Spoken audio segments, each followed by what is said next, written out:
Mic check 1 2. Mic check 1 2. Hey, you guys doing?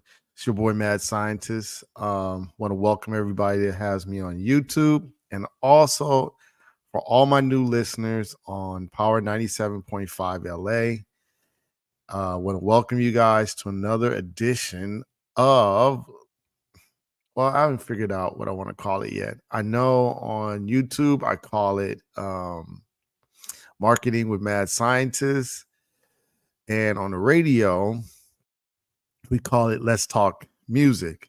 Okay. So I think I'm gonna have to try to figure out, you know, one consolidated name, and that way it's consistent with the brand. But at the same time, want to make sure we stay with, the topic at hand, okay, which is um well, what started off as my journey to fame in the music industry, right? And is slowly transforming into more of a community um, action by myself, in which I want to be able to develop a really good music community out here where I'm from, which is the Los Angeles area. And what I find is that there are a lot of artists who have a lot of passion, who have a lot of talent, but don't have a lot of the information that they need in order to be successful. And it's not large information. It's not, some big chunk of information that'll make you be like, oh, wow. Like, I didn't even see that. Sometimes it's little bitty details, little things that escape you for years. And until you have an experience like I had an experience, you don't realize that that little bitty detail is the thing that makes the difference. Um, so what I try to do with this platform is provide a perspective. First, the little bitty itty bitty details, and then secondly, the perspective that goes with that, so that you understand why that small little detail matters. Okay. And so what we're going to talk about today is song development, you know.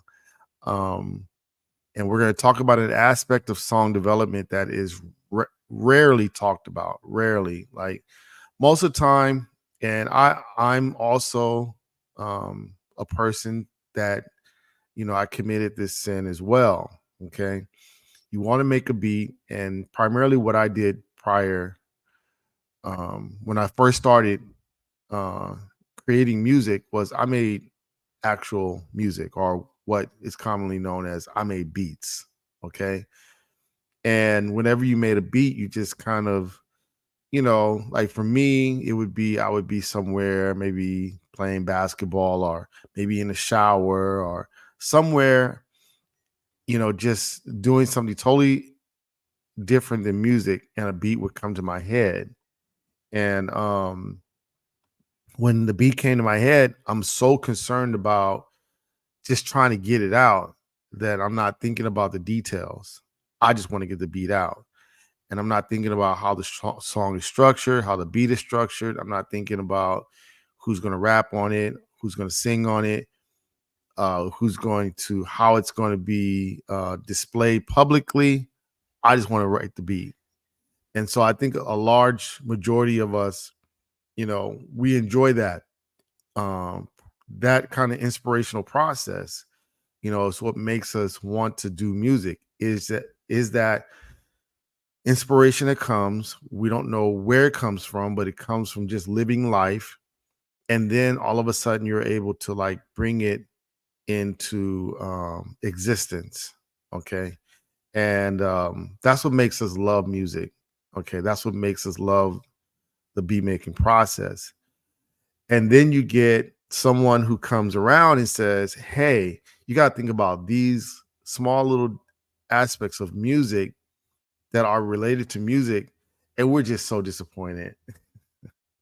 We're so disappointed.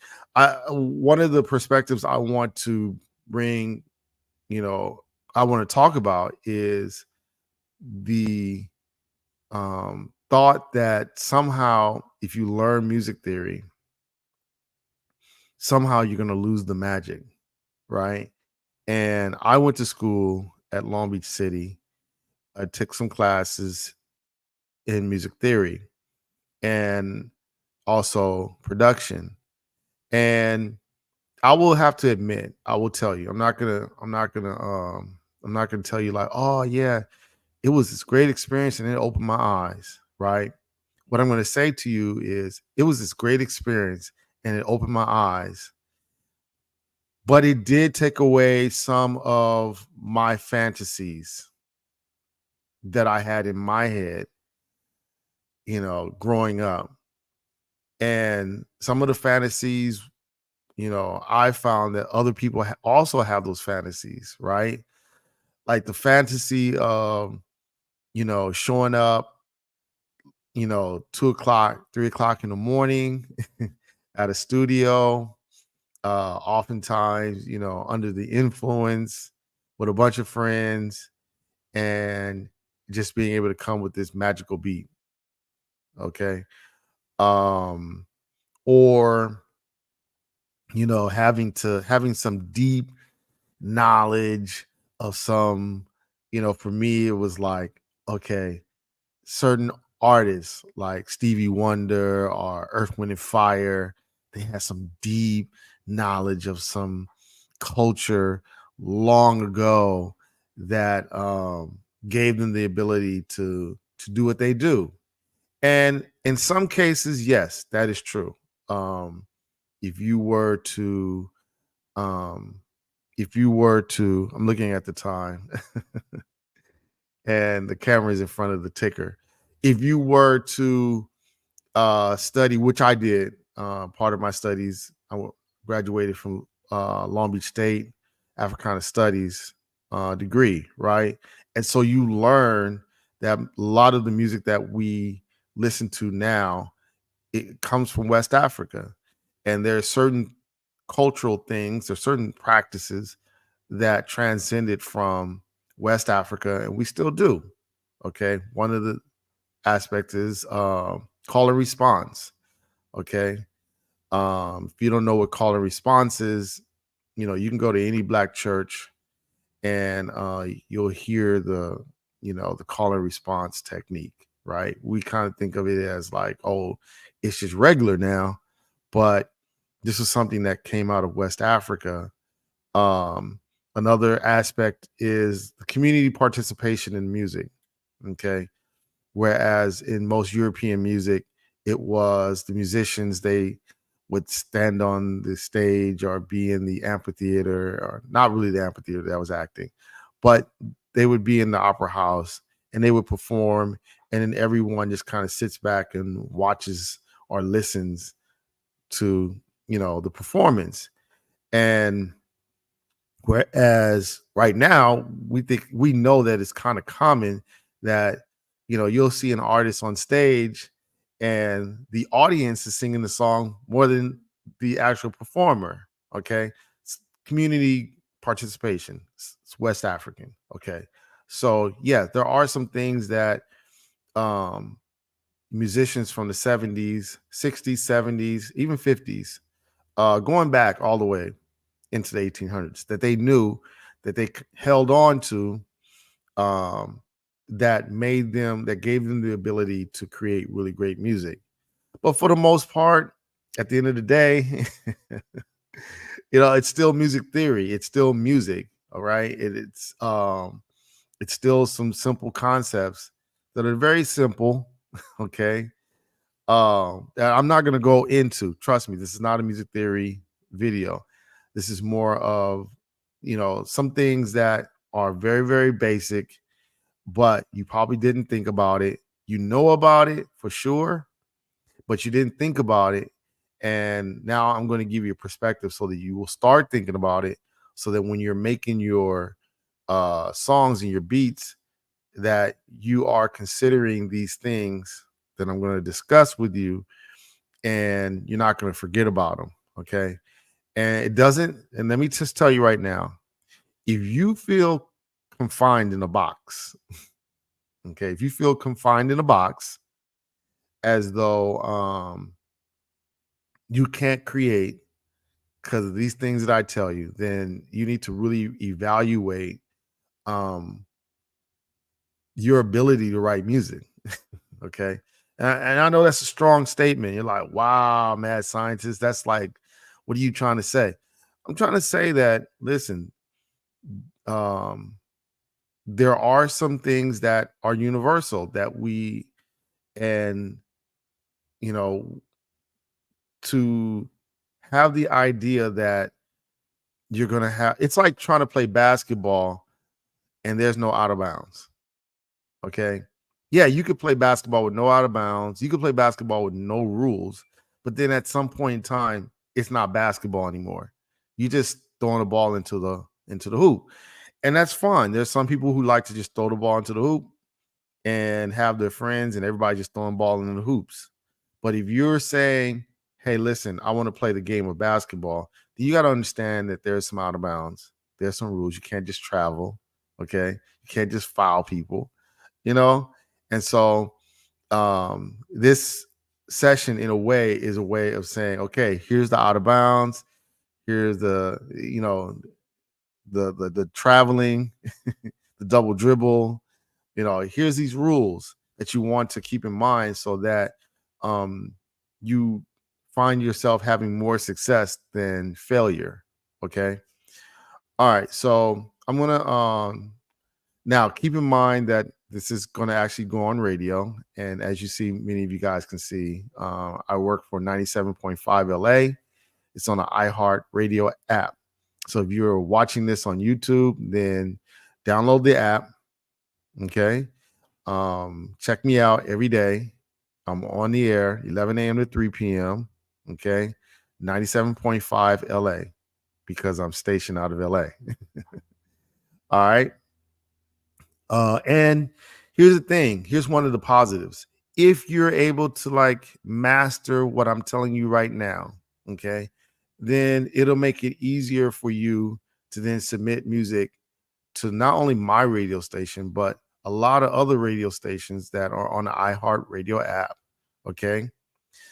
So let's talk about the first concept that I want to discuss. And I'm going to, now you guys are going to, on YouTube, you're going to see me go and share these pages. But on the radio, I'm going to have to describe it. So just remember, YouTube people, um, I am describing what I see, and you might be thinking, why is he describing what he sees? It's because this is actually going on radio. Okay. All right. So the first thing we're going to do is we are going to share a screen to kind of give you a perspective on why we're having this discussion. Okay. What you are seeing right now, what YouTube is seeing right now is the chart for BPM Supreme. It is the top 50 songs. Okay. And this is the charts for all genres. So they have pop, they have hip hop, they have what else? There's a pop one there. This is the top 50, right? These are all the. Now let me explain to you what BPM Supreme is. Let me go back. BPM Supreme is a database. It's a website, but it's a database of all the music that is out currently right now. And DJs go to these BPM Supreme and other record pools. This is part of a record pool. Okay. So they go to DJ City. You can go to DJ City, BPM Supreme, and also you can go to Digital DJ record pool. Okay. So maybe later on I'll show you the other record pools that you can go to. I'm a member as a DJ. I'm a member of BPM Supreme. And I go here to download music so that I can spin the music, at my gigs or shows. Okay. And so I'll come here and I'll say, okay, what's the top 50 songs being downloaded? So the reason why I wanted to come here and show you the top 50, as opposed to I could just do new releases, right? And on YouTube, you can see where I have new releases. And so it says Will I Am and Fergie. They've released some, I guess they've released some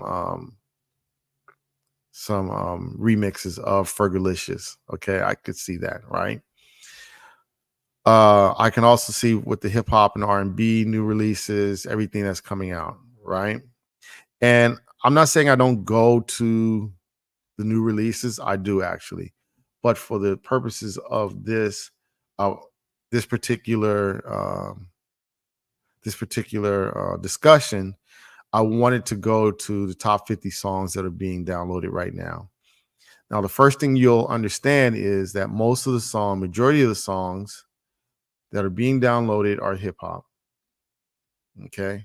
Now, you may say, well, maybe that's the hip hop. Maybe that's just the hip hop chart. No, this is the everybody chart. Okay. They have a chart for hip hop and R&B. Okay. Top 50 downloads. Okay. So the one I'm showing you is for everybody. Okay. They have for dance music. They have a chart for dance music. Every 2000s, 90s, 80s back, pop, mainstream, reggae, rock, and country. So if I wanted to see what songs are being downloaded for country, I can go to the top 50 songs and I see Post Malone up there. Post Malone is number 1, 2, 3, and number 5, and number 6. So just Post Malone runs country right now. Okay. So let's go back to all genres. Now, on this chart, and I'm a DJ, right? And I'm downloading, okay, because I get an idea of what people are wanting to hear. Okay.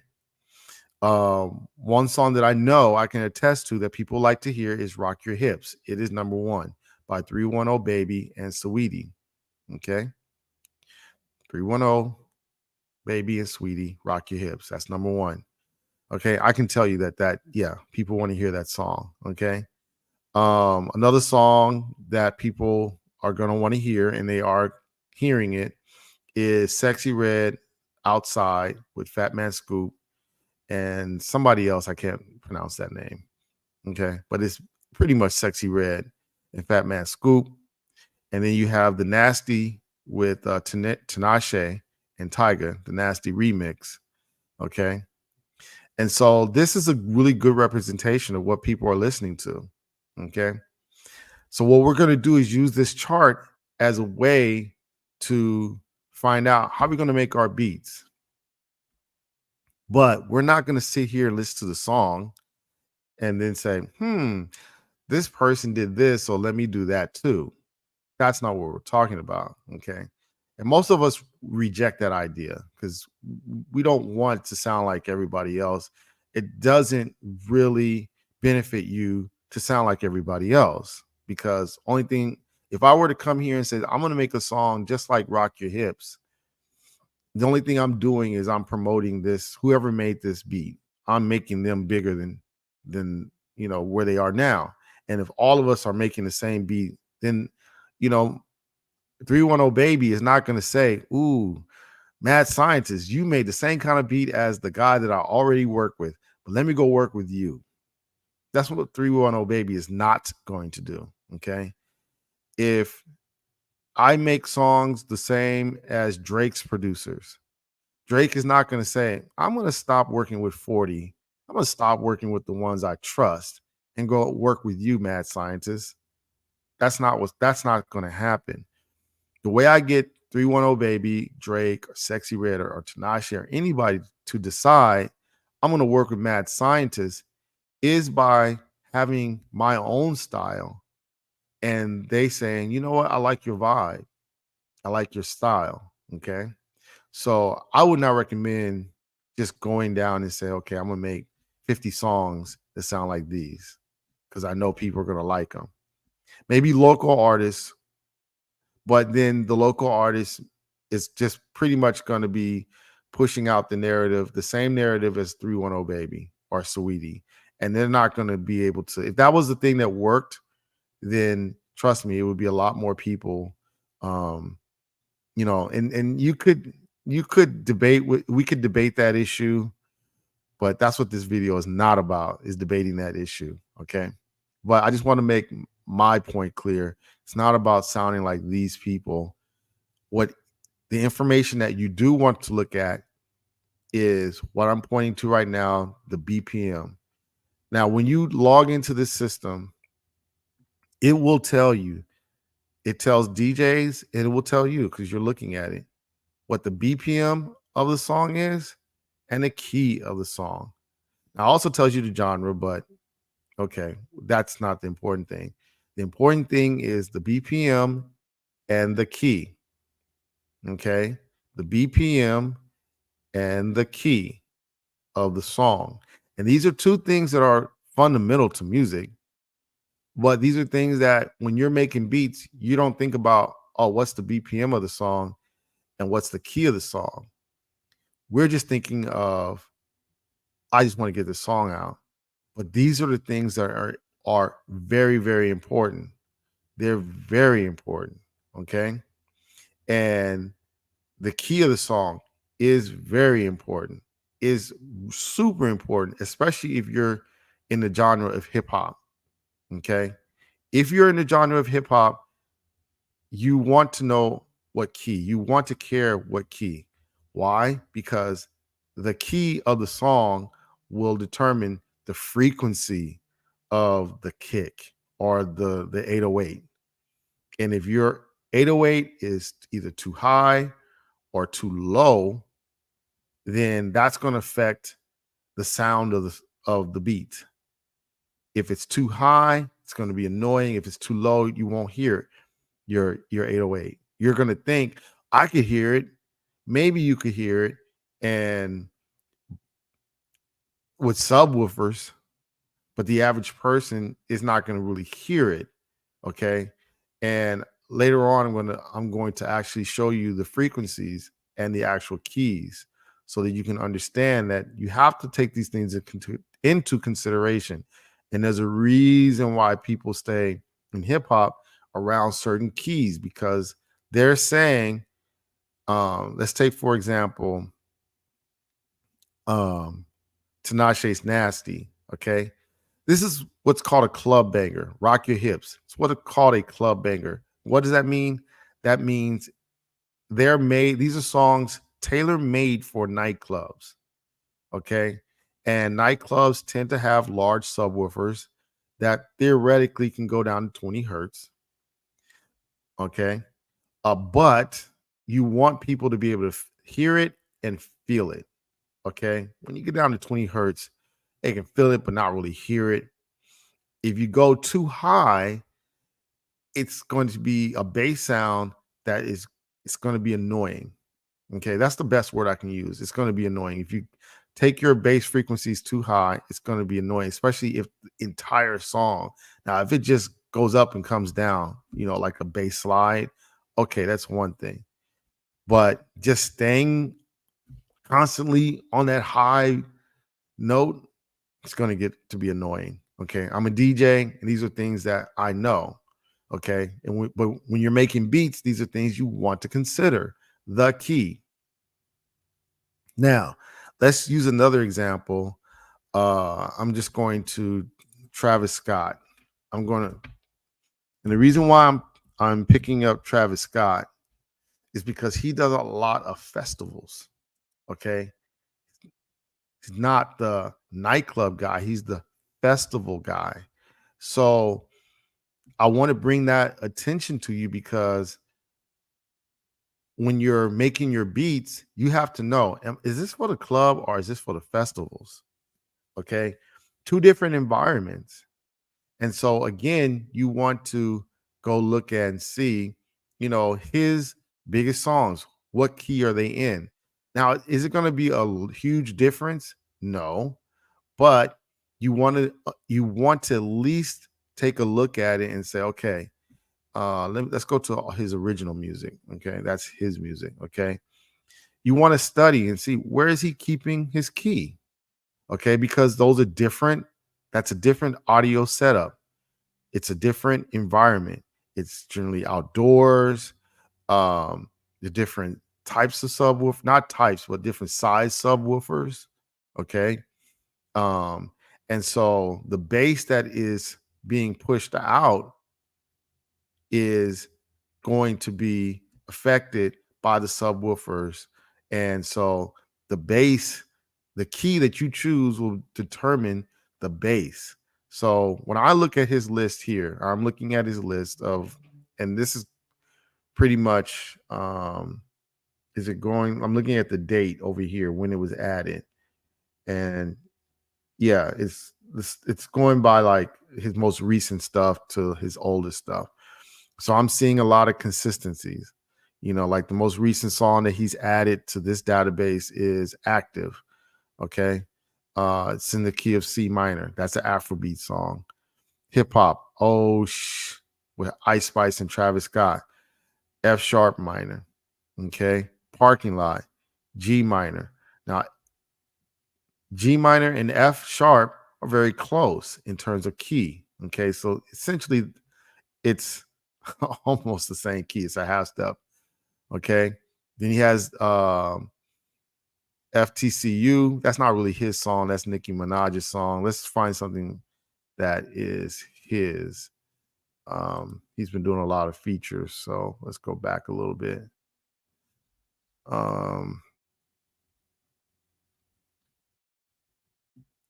Okay, The Plan, G sharp minor. Okay. That's actually his. I'm scrolling down because I want to get music that he actually put out, because I want to see, and he's put out a lot of features lately. Okay, so here's some music. Motorcycle Patches, A minor. Eye to Eye, A minor. Dubai S. Dubai Shh, A sharp minor. Where You From, D sharp minor. Saint, E minor.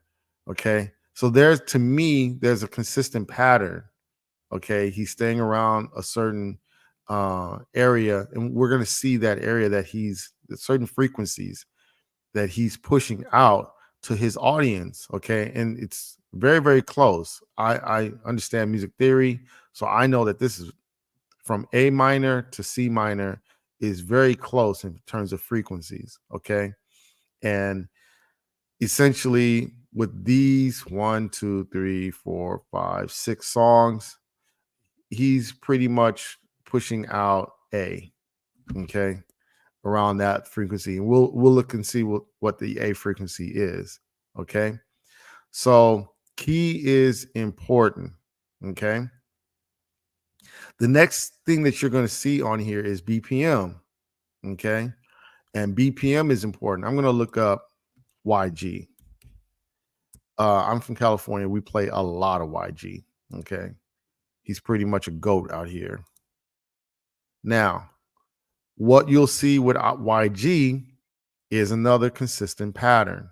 Okay. You're going to see a consistent pattern with key, but also BPM. You see the same thing with Travis Scott, but you see it more with nightclub people. Okay. There is a consistent pattern. We have BPMs that consistently we try to hit, primarily because what we're trying to do, me as a DJ, is I don't want to take people through wild transitions of tempo or BPM. For those who don't know, BPM means beats per minute. So for those on the radio, I'm now pointing to the BPMs. Okay. You don't want to go through wild transitions of BPMs. So you're very, very cognizant of the correct BPM for the type of music that you want to do. Okay. So for YG, he sits in that space between 90 beats per minute and 105. He does a lot of music. I'm looking at his list right now. Malibu is in 100 beats per minute. Love Make 90. Now, Let's talk about these two. Love Make, I'm going to assume I haven't heard it, to be honest with you, and I'm not going to play it.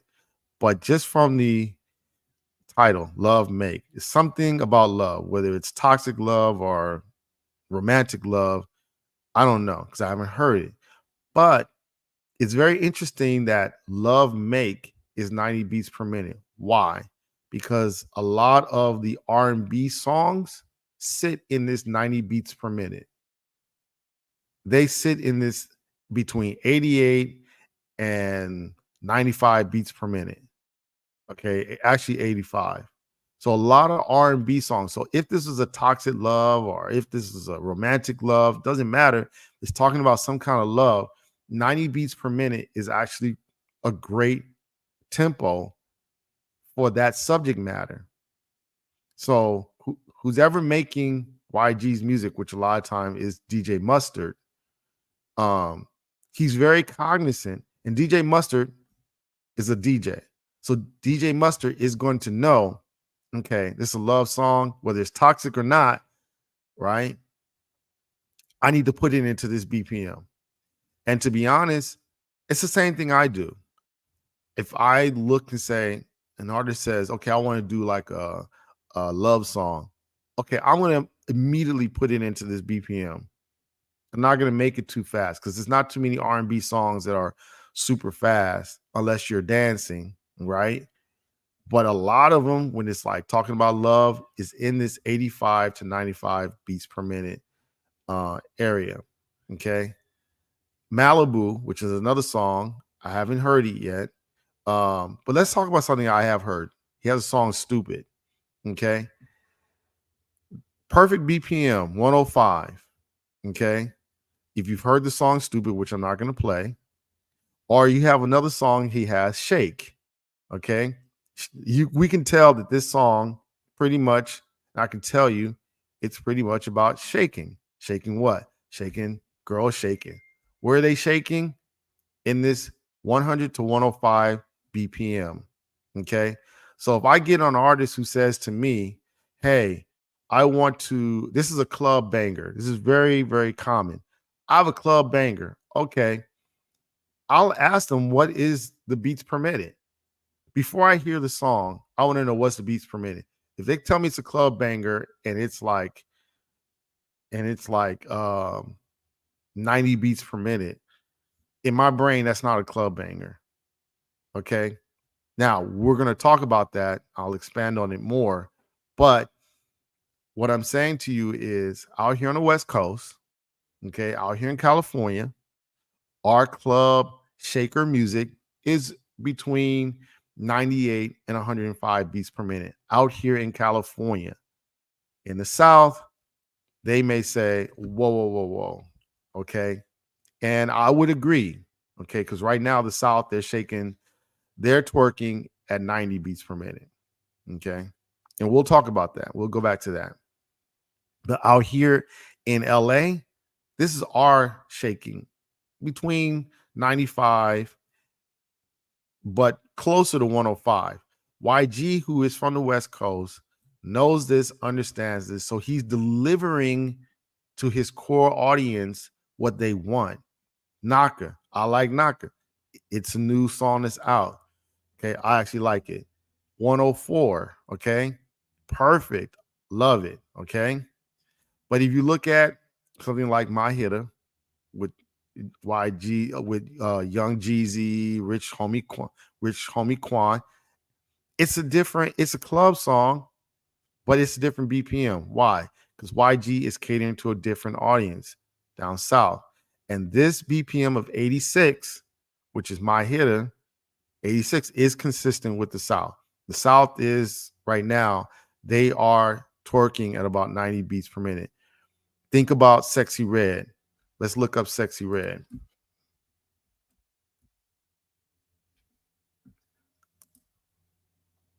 Sexy Red, I believe, is from Memphis. Where's Sexy Red from? Let me check it. I want to make sure I'm right. Sexy Red.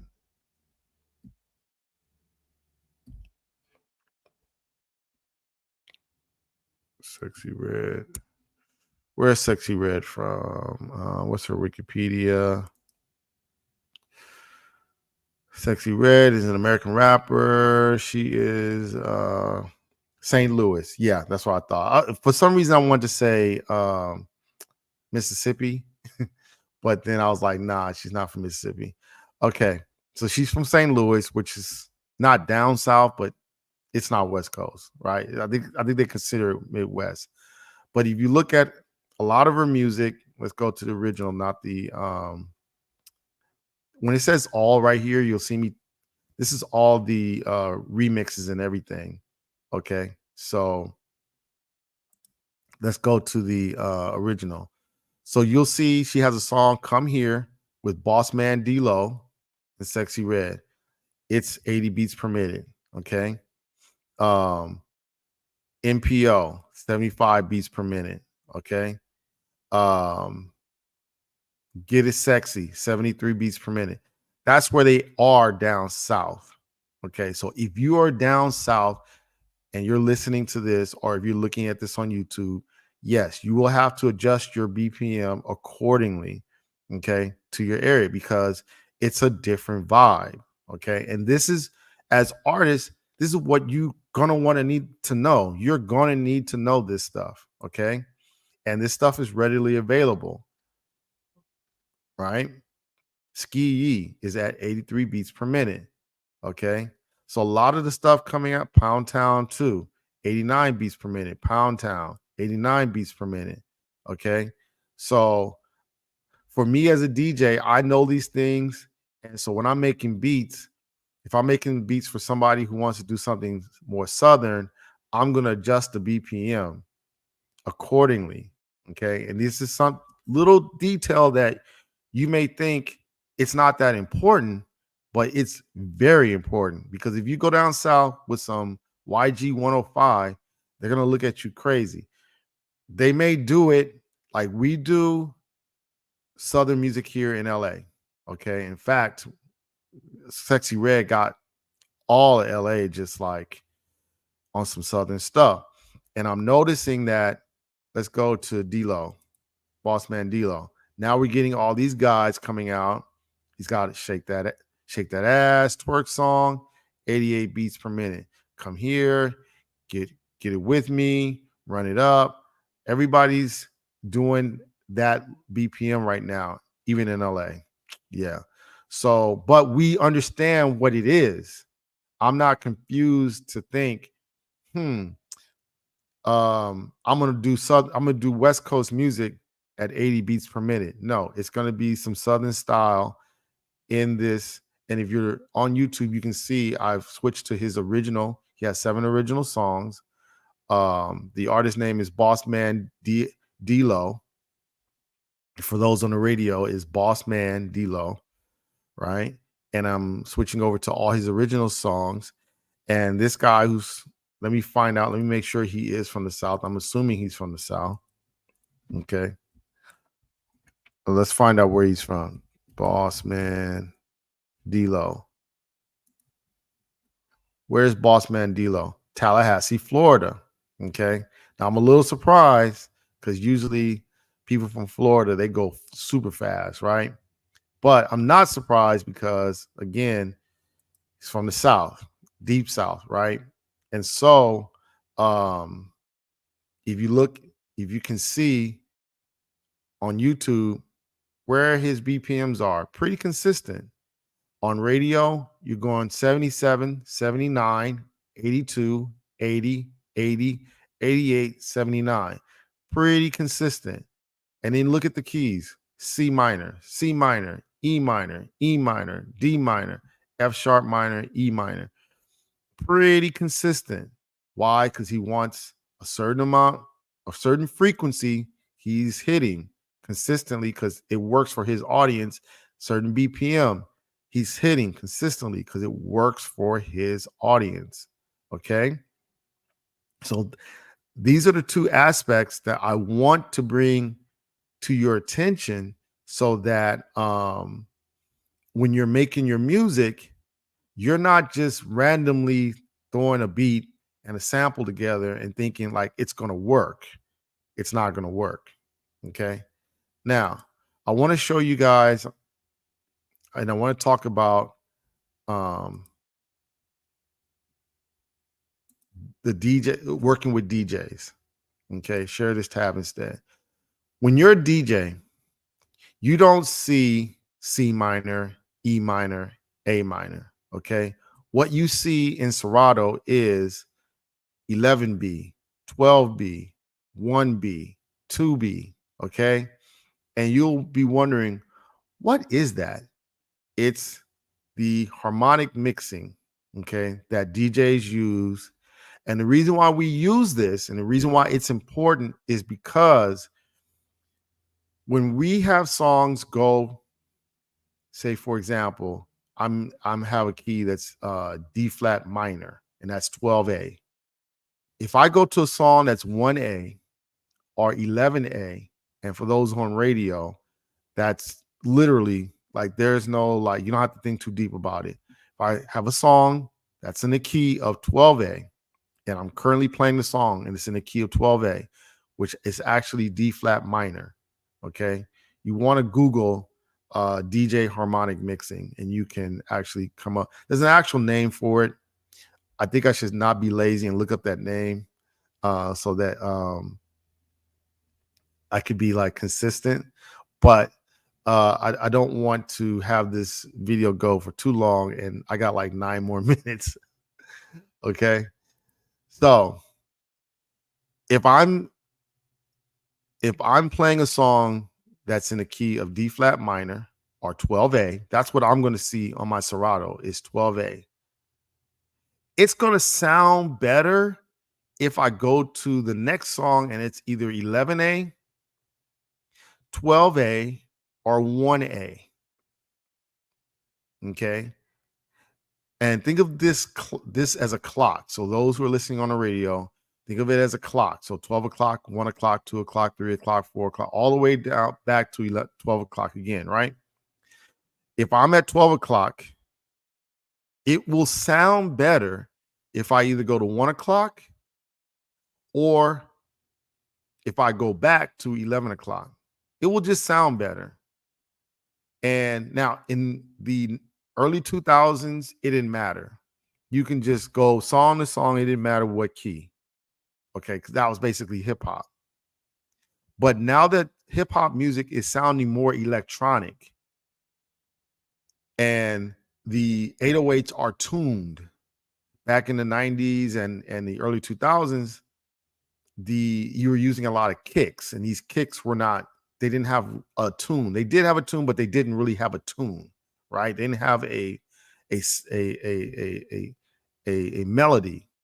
Now that 808s have more tune and melody, it's just going to sound better if you go from 12A, 12 o'clock to 1 o'clock. Okay. It's like if I'm singing la, la, la, la, la, la, la, and then all of a sudden I go la, la, la, la. It's okay. You heard me do that. And for this purposes of this example, you may say, okay, that's fine. But if I'm singing a song and I'm bouncing around key to key, trust me, after a while, it gets annoying. And these are the little things that when you're trying to make a beat, you're not thinking about. You're not thinking, how is this going to sound when it's being pushed out by DJs? And the same thing with radio. People are listening to radio. They may be passively listening to radio, but it just sounds more pleasing when you're going from 12 o'clock to 1 o'clock or 12 o'clock to 11 o'clock. So when you're making your beats and you're trying to decide what key is this in, that's one of the things that you want to consider. Let's go back to the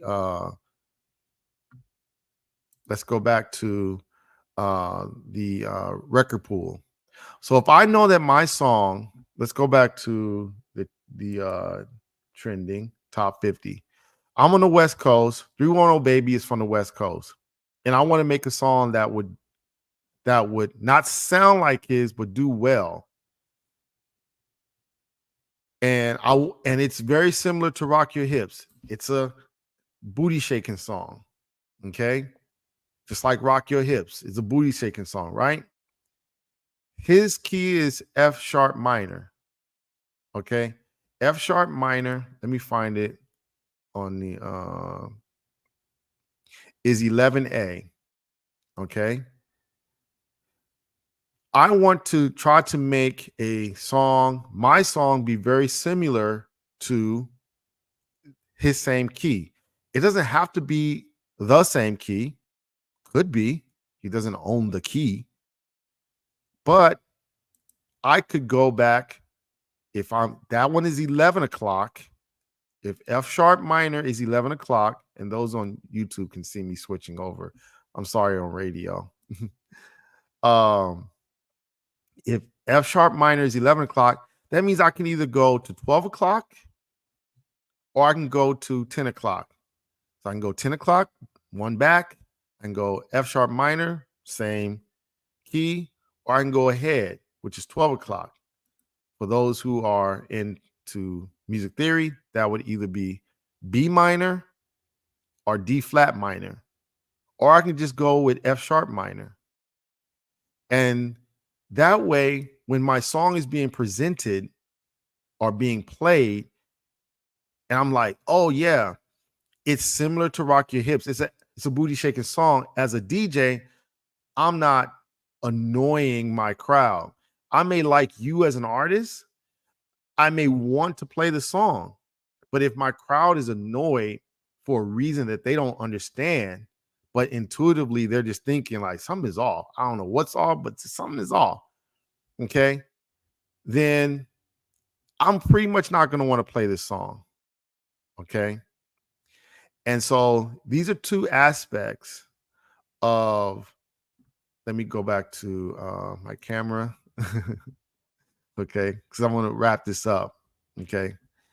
Stop sharing. Okay. So we talked about BPM and we talked about the key. These are two aspects that you always want to consider. And I want to really like drive this point. I was watching the biographical movie by Aretha Franklin. And in that movie, if you go check it out, in that movie, she's writing a song and her musicians are talking about the approach. Okay, should we do it this way or that way? And they were like doing it different ways, same song, but what kind of approach do we take to writing this music? And so that's the thing that I want to really point out to everyone who's listening to this is, what is your approach? You may have a message, you may have an intent, but what is your approach? And what I'm suggesting to you is two things. Key and BPM are very important to your songwriting. It will make the difference between getting your message out and getting DJs to play it and getting radio station DJs to play your music or not. Okay. Okay. So that's pretty much it. That's what we're going to talk about. Please tune in to 97.5 LA every day, 11 a.m. to 3 p.m. You can hear me and you can hear the music that I play. Okay. If you are an independent artist, we play your music. Okay. I also do reviews. And when I review music, I don't talk about whether I like it or not. I'm talking about the technicalities of it. And I'm not talking about the production. I'm talking about the technicalities of the song. Does it fit? Can I see myself playing this? Are people actually, are you getting your message across? Okay. Are you doing booty shaking music at, a grind, BPM? And I may continue to do more videos similar to this because I think that people need to know what the different BPMs are and in different genres. Okay.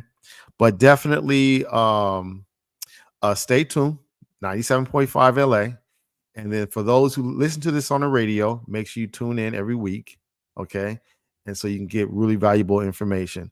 All right. I'm Mad Scientist. Thank you very much for tuning in. You guys have a wonderful, wonderful experience creating music.